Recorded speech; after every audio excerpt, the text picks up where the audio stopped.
오늘 설교의 제목은 아까 봉독해 드린 전도서 3장 17절 말씀에서 모든 일에 때가 있음을 알라입니다. 이 말씀은 인간 하나님의 다스림을 받는데 그런 인간은 하나님께서 하시는 이 구속의 섭리 그를 따라서 드러나고 있는 어떤 예정 같은 거 그런 때 이런 거에서 그 구속에 대한 그 때에서 벗어날 수 없다는 것입니다. 거기에 맞물려서 우리가 가고 있다는 것입니다.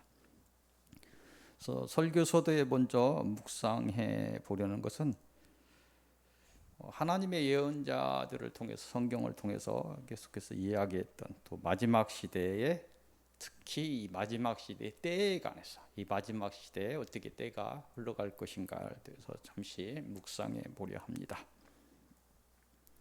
첫 번째 묵상할 때는 고난입니다. 고난.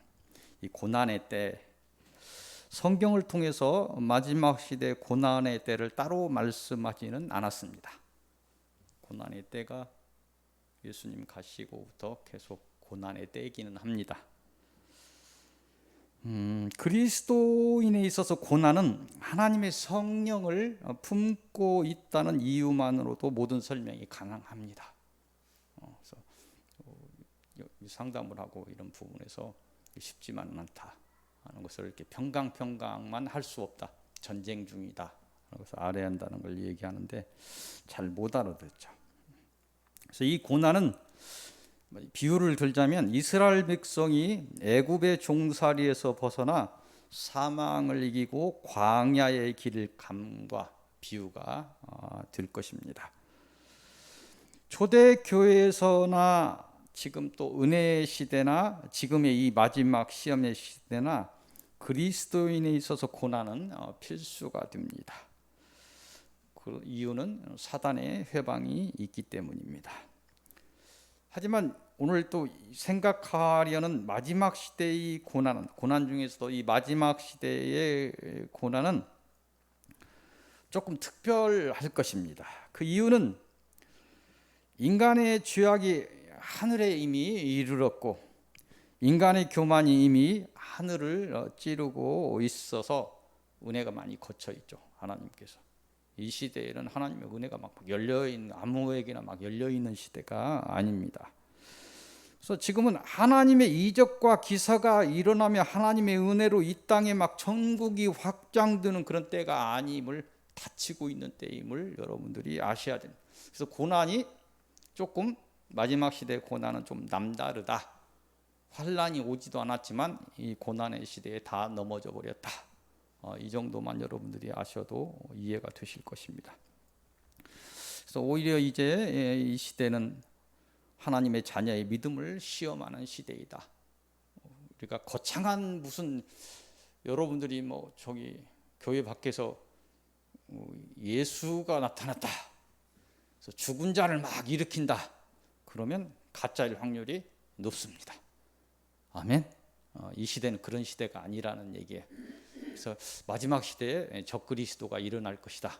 실제 일어날지는 모르겠지만 적그리스도가 일어난다는 얘기는 막 그래도 성령의 싸움이 막 불처럼 일어난다는 얘기인데 이미 다 죽었고 다 넘어져 있는데 적그리스도가 사단이 적그리스도의 모습으로 나올 이유도 없을 것 같고 그렇지만 굉장한 무슨 지금 막 사람들이 모이면서 좀 이단의 모습들을 보면 사람이 많이 모입니다. 저번에 얘기했던 비유를 드는 막 비인격적인 것들이 막 자꾸 일어나요.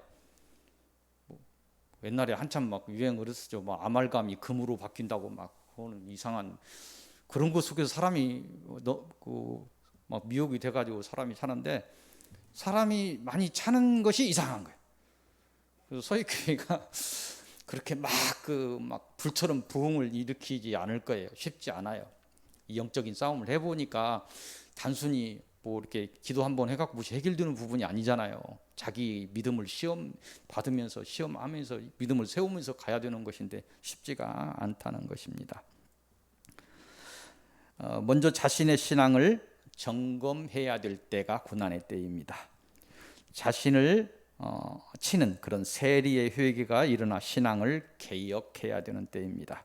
강한 성령의 충만함으로 사단의 힘을 이겨내는 그런 때입니다. 모두가 신앙의 기본으로 돌아가시기를 바랍니다. 감사를 회복하시고 사랑을 회복하시기를 바랍니다. 그래야 가정을 회복하시기를 바랍니다. 모여 성령의 충만함을 받으시고 생명을 살리는 교회로 거듭나시기를 바랍니다. 두 번째 묵상할 때는 환난입니다. 환난에 대해서는 성경이 많이 이야기하고 있습니다. 구약의 선지자들이 이야기했고 예수 그리스도께서 복음서를 통해서 언급하셨고 또 예수의 제자 요한이 계시록을 통해서 언급하는 때 환난입니다. 환난에 대해서는 사람들이 많이 압니다. 이 환난 마지막 시대에 일어난다고 합니다. 성경은 그렇게 전하고 있습니다. 보통 7년 환난으로 알려져 있습니다. 저에게도 올 때 수치가 7년으로 옵니다. 7년으로 오는데 그 수는 계속해서 이야기하지만 성경이 이야기하는 수는 완전수를 의미하는 거예요. 그래서 그날은 하나님의 일입니다. 환난은 7년이다 이런 거 아니에요. 그냥 완전수로 이야기하는 것입니다. 7년 정도 될 것이다 이런 것입니다. 이때 이 환난의 때에 잠시 하나님의 구원의 은혜가 열리는 때이다. 이렇게 이야기합니다. 은혜가 잠시 열릴 것이다. 그래서 저희 교회를 통해서 얼마나 많은 사람들을 이렇게 열지는 잘 모르겠어요. 제가 이제 그때쯤 되면 또 기도원을 이렇게 하고 기도도 하고 서익교 위에 사람들도 모아드리고 할 때인데 얼마나 될지는 잘 모르겠지만 하나님의 비밀입니다. 그거에 연연해서는 안 돼요. 박 목사도 지금 교회를 세워놓고 이 7년이 넘었는데 교회가 왜 조그만 예언이나 좀 하고 있는 이런 데서도 사람이 넘쳐나는데 왜 이러지 하는 생각도 있는데 이것이 아까 지금 계속 이야기하는 것처럼 쉽지 않구나 하는 생각을 해봅니다. 그거에 연연하지 않아야 되겠구나 하는 생각되고 인간이라 여러 가지 걱정이 옵니다. 계시록 3장 10절을 보면 그 계시록 3장 10절에서 시험의 때를 면하게 하겠다는 말씀이 있어요. 이걸 이제 이단들이 잘못 인용을 하는데 어떻게 인용을 하냐면 신자 믿는 자가 환난 전에 휴거할 것이다. 환난을 거치지 않을 것이다.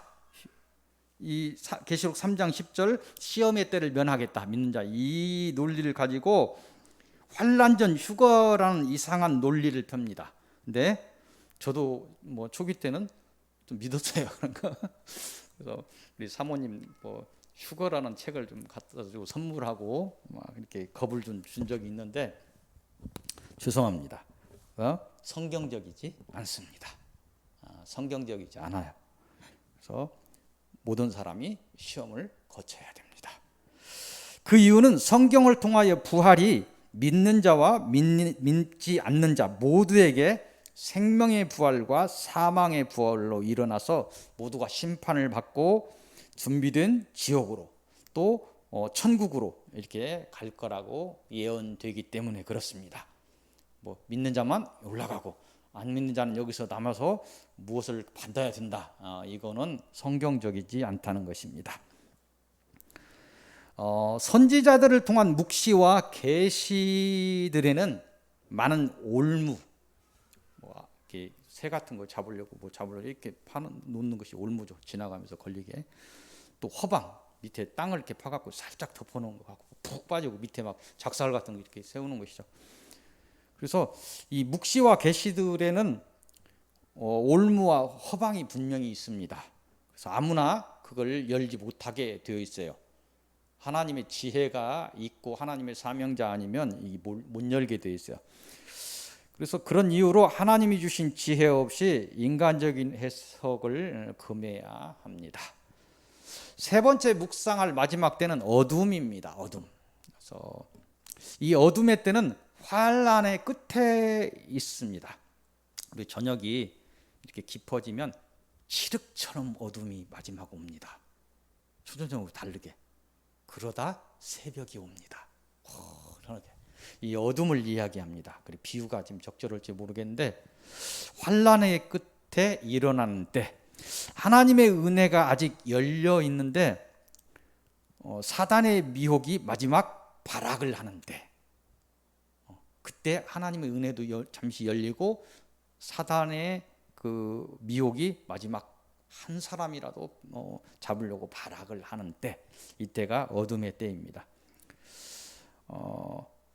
이게 아까 얘기했던 것처럼 새벽이 오기 전에 마지막 칠흑 같은 어둠이라고 비유되는데, 이건 이론적으로만 구분할 수 있어요. 여러분들이 이게 뭐 환난의 때인가 어둠의 때인가 잘 구분할 수 없습니다. 여러분들은 구분할 수 없어요. 그런 때가 있다는 것만 아시면 됩니다. 고난의 시대에 이미 하나님의 성령을 놓치고 종교화돼 버린 사람들은 이 구분은 의미 없는 소리예요. 알 수 없습니다. 모든 것이 영적인 시험을 말하니 물질적인 풍요를 품고 죽어가는 사람들에게는 먼 나라 이야기입니다. 하나님의 은혜를 놓쳐버린 사람들이 이 때를 구분하고 아는 것은 어렵다는 것입니다. 그런 때가 있다는 것만 아시면 됩니다. 환난의 마지막 은혜가 열리고 어둠도 같이 열린다. 은혜가 열리는데 극심한 거겠죠.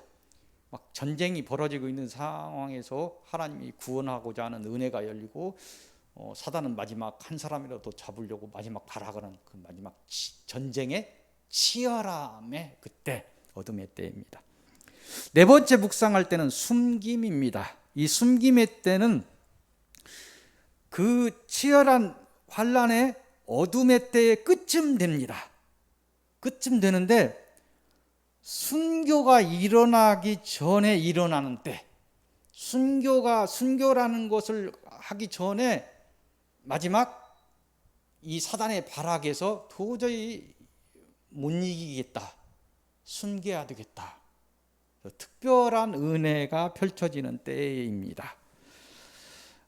아까 얘기했던 것처럼 어둠의 끝에서 마지막 구원자에게 은혜를 베푸는 때, 숨김의 때가 있다고 합니다. 사단은 그걸 알 수 없는 거예요. 저 사람들이 얼마나 어떻게 됐는지를 알지 못하는, 그래서 하나님의 큰 어떤 은혜 안으로 들어가 버리는, 그 사람들을 완전히 구원하시려는 그런 은혜의 때를 이야기합니다. 그래서 이 숨김의 때는 그때까지 영적인 싸움을 감당하고 시험을 이긴 자들은 마지막 구원의 완성을 위해서 순교의 때가 일어나기 전에 숨김의 은혜에 먼저 들어간다는, 순교의 때 앞선 때가 어둠의 때의 끝자락 때입니다. 어둠의 때, 환난의 때에 어둠의 때가 끼어 있고, 어둠의 때에 숨김의 때가 붙어 있고, 숨김의 때의 끝에 순교의 때가 있습니다. 구분하자면 그렇다는 얘기예요. 이걸 구분할 수 있는 사람은 없습니다. 그래서 이제 이런 부분을 어둠의 때에 사단의 발악을 인간의 힘으로 이길 수 없기 때문에 그런 이유로 하나님께서 숨기신다. 다섯 번째 묵상할 때는 순교입니다. 이 순교의 때는 왜 순교의 때가 있느냐면 구원의 완성을 위해서 순교의 때가 있습니다. 예수께서 구원의 법을 완성하기 위해서 십자가의 죽음을 감당하셨듯이 마지막 인간의 구원을 완성하기 위해서 몇 사람을 사단에게 내어준다, 이렇게 이야기합니다. 사단에게 몇 사람을 내어준다. 숨겼다가 몇 사람을 내어주는 거예요. 그래서 사단에 의해서 실제적인 죽음을 맞는 것 같습니다. 실제적인 죽음을 맞는 것 같고, 여섯 번째 묵상할 때 부름의 때입니다. 이 부름의 때는 순교자를 통해서 부활을 알리는 때. 그게 무슨 얘기냐면 구원의 완성을 위해서 죽음의 지옥에서, 이미 죽은 그 순교자가 죽었는데 그 지옥에서 순교자를 불러 부활시키는 때를 이야기합니다. 그래서 그때에 낙원과 음부에서 죽은 자들을 일으키는 거죠. 살아있는 자들만 부활하는 것이 아니라 죽은 자들도 낙원, 하나님을 믿다 죽은 사람은 낙원에서, 하나님을 믿지 않았던 사람들은 음부에서 죽은 자들을 일으키시고 또 산자들을 변화시켜서 다 심판을 거치죠. 심판을 거쳐서 천국과 지옥으로 나눠. 이게 이제 뭐 그 순서가 그렇다는 것이 한 순간에 일어나는 일이죠. 뭐 순서가 뭐 어찌됐든 한 순간에 일어나는 일이에요. 뭐 줄 쭉 서서 우리 심판받으러 가자 뭐 이런 것은 하는 것은 우리 인간의 생각이고. 그래서 이 나눔은 영적인, 오늘 지금 계속 나눴는데 영적인 구분상 분류일 뿐입니다.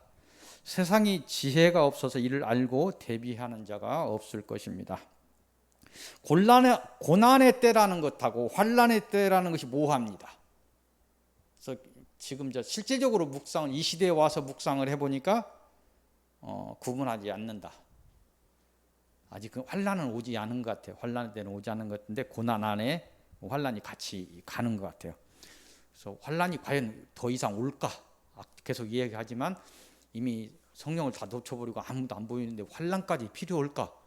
환난 전에 이미 다 넘어져 버렸는데 뭐 사단이 다 내 거라고 다 표식을 다 끝나버렸는데 몇 사람 내놓고 다 끝나버렸는데 환난이라는 건 사단이 주는 시험인데 굉장한 것을 더 올 이유가 없다는 얘기예요. 그래서 묵상을 해보면 고난의 때와 환난의 때가 없는 것 같습니다. 환난의 때와 어둠의 때를 인지하는 자도 없을 것입니다. 환난의 때와 어둠의 때와 숨김의 때와 순교의 때와 부름의 때도 구분은 의미가 없습니다. 그런 것이 있다는 정도만 여러분들이 아시면 됩니다. 이런 일들이 여러분들이 눈 깜짝하는 사이에 어떤 날에 다 일어나게 될 것입니다. 그것을 여러분들이 걱정할 필요는 없어요. 다만 오늘 감사하고 사랑하면서 살면 되는 거예요. 아멘. 네. 다만 이 말씀을 이렇게 묵상을 하면서 드리는 것은 그것이 어느 때이든지 자신의 신앙의 상태를 먼저 점검하라는 것입니다. 이 모든 시험의 때를 이기는 길은 아까 이야기했던 대로 첫째도 사랑, 둘째도 사랑, 셋째도 사랑입니다. 사랑으로 이 모든 때를 이길 수 있습니다. 세상 정욕을 절제하시고 감사로 신앙의 균형을 잡으시기를 바랍니다. 사랑의 큰 밑그림을 그리시며 충성과 희생을 통해 소망, 여러분들이 소망하는 소망을 완성하시기를 바랍니다. 오직 하나님의 은혜가 여러분의 앞길에 임하기를 소망하고 기도드립니다. 오늘 주시는 서론의 말씀은 이사야서로 갑니다. 이사야서 2장 5절에서 23절까지 말씀입니다. 이곳을 통해서 주시는 말씀은 여호와의 날이 임하리라입니다. 이곳의 내용은 뭐냐면 이사야가 환상을 봅니다. 환상을 보는데 환상을 통해서 야곱 족속은 모든 이스라엘이죠. 그 남유다와 북이스라엘로 이렇게 나라가 갈렸는데 그 통합해서 전체 야곱 족속 온 이스라엘의 멸망에 관한 것입니다. 결국 북이스라엘부터 망하고 아수르에 망하고 바벨론의 남유다가 마지막까지 망하죠. 이스라엘이 이렇게 망하는 것인데 이사야가 이 환상을 통해서 봤다는 것이고 그거를 이사야서를 통해서 이야기를 한다는 것이죠. 이사야서 2장 6절에서 9절 말씀을 보도록 하겠습니다. 6절 주께서 주의 백성 야곱 족속을 버리셨다는 거예요. 버리셨음은 그들에게 이유가 뭐냐면 동방풍속이 가득하고 그들이 블레셋 사람들 같이 점을 치며 이방인과 더불어 손을 잡고 언약하였습니다. 세상 사람하고 똑같아져 버렸다는 얘기죠. 세상 사람들 하는 거 똑같이 하고 있다는 거예요. 이 시대도 똑같은 얘기죠. 그 땅에는 은금이 가득하고 보화가 무한하며 그 땅에는 마필이 가득하고 병거가 우수하며 그 땅에는 우상도 가득하므로 그들이 자기 손으로 찍고 자기 손가락으로 만든 것을 경배하며 천한 자도 절하며 귀한 자도 굴복하오니 그들을 용서하지 마옵소서. 이들에게 이 이스라엘 백성에게 멸망하는 여호와의 날이 임하는 이유는 뭐냐면 그들에게 세상 풍습이 들어왔다는 것입니다. 그들이 가나안 사람들을 진멸하라고 했는데 가나안 사람들을 진멸하지 않고 오히려 하나가 되었다는 것입니다. 가만히 보니까 광야에서 40년을 걷다가 와서 보니까 너무 사람들도 기골이 장대우고 잘 먹어서 그냥 속된 얘기로 좀 빛깔도 좋고 얼굴 색깔도 좋고 그냥 무엇이 풍족하고 거기에 뭐가 있는가 하여 그들과 함께 그들의 신들을 섬기고 그랬다는 이야기입니다. 그래서 하나님을 놓쳤다는 얘기고, 이 백성을 향해서 이 멸망의 경고를 하시는데 오늘 이 백성들의 이야기를 우리에게 주시는 이유가 뭐냐? 이 경고가 우리에게 적용되기 때문입니다. 마지막 시대를 사는 세상이, 이 세상이 경고를 받고 멸망한 이스라엘과 다름이 없다는 거예요. 같다는 거예요. 더하다는 거예요. 이 시대의 죄가 이들의 죄를 넘어서 진노 직전에 있다는 것을 오늘 이 사례를 주시면서 이사야의 그 예언을 통해서 이스라엘 백성들이 망한다는 그 예언을 통해서 우리에게 경고를 하시는 것입니다. 지금은 은혜가 거치고 있는 그런 때임을 아시기 바랍니다. 자신의 신앙을 먼저 점검하시기 바랍니다. 세상을 향해서는 절제, 세상을 향해서 안 나갈 수 없죠. 살아야 되죠. 세상을 향한 세상 사람들과 같은 발걸음을 해서는 안 되죠. 절제.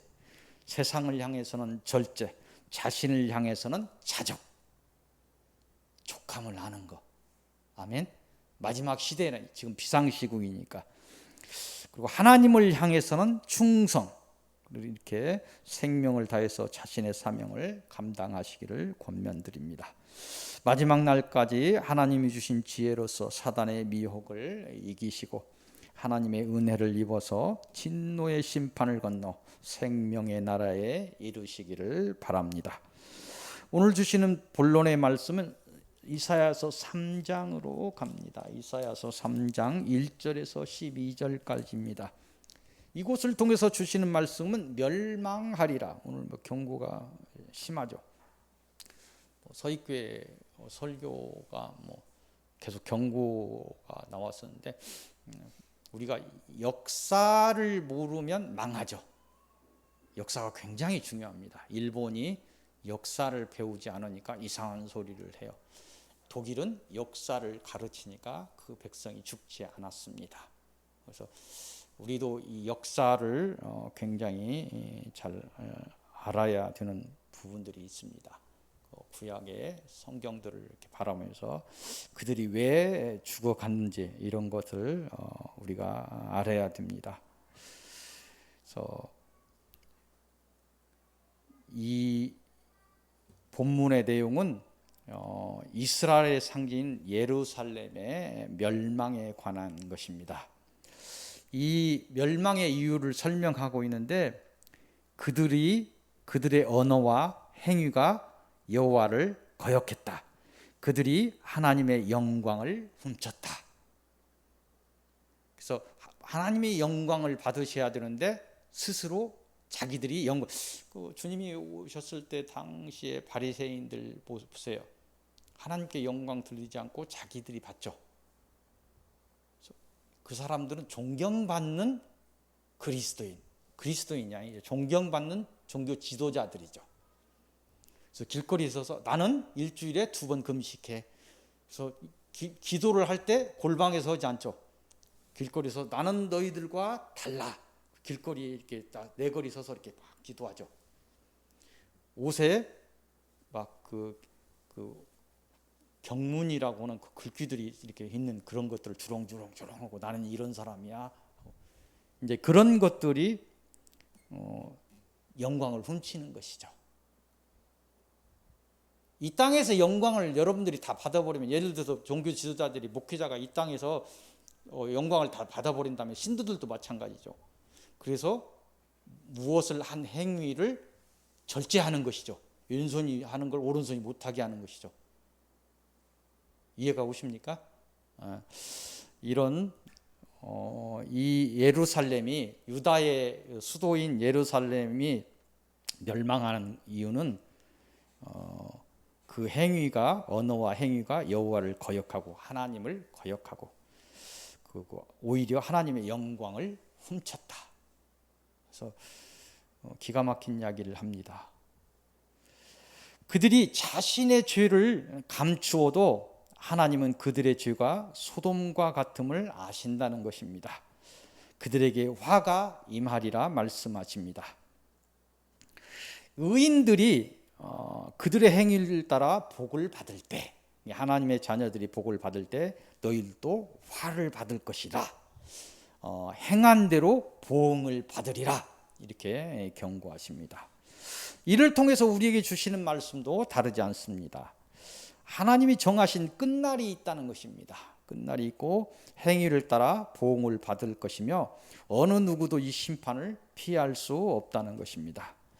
오늘 주시는 이 경고는 우리에게 화를 주시기 위함이 아닙니다. 우리 겁을 주기 위함이 아니고 천년을 하루같이 작정된 우리의 구속을 위해서 섭리하신 하나님의 사랑에서 나온 마지막 은혜의 말씀, 마지막 경고의 말씀, 내 자녀이기 때문에 주시는 경고입니다.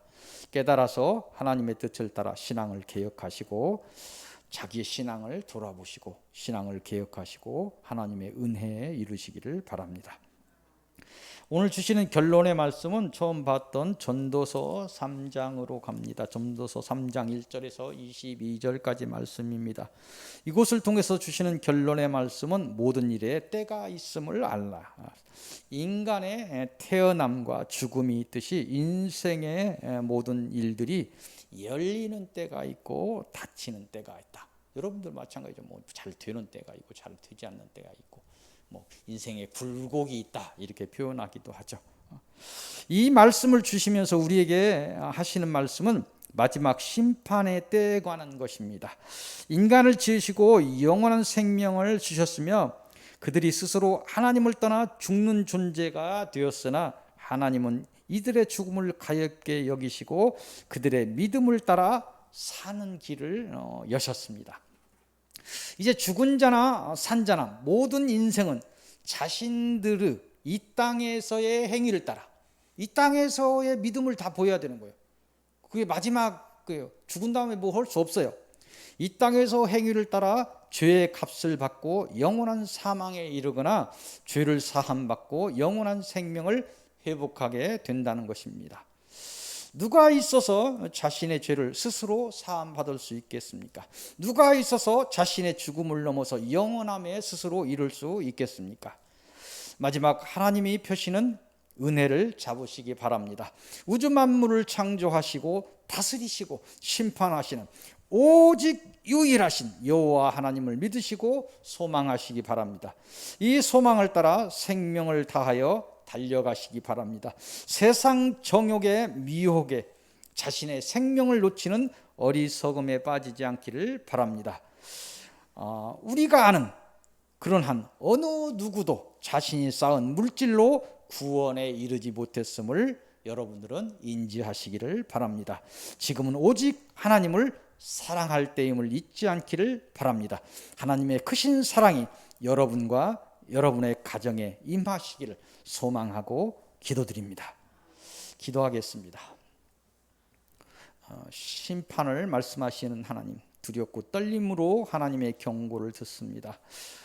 인생들이 참으로 교만하여 하나님을 알지 못하고 백성들이 지혜가 없어서 하나님의 뜻을 알지 못하오니 저희의 믿음의 고백을 기억하셔서 자비를 베풀어 주소서.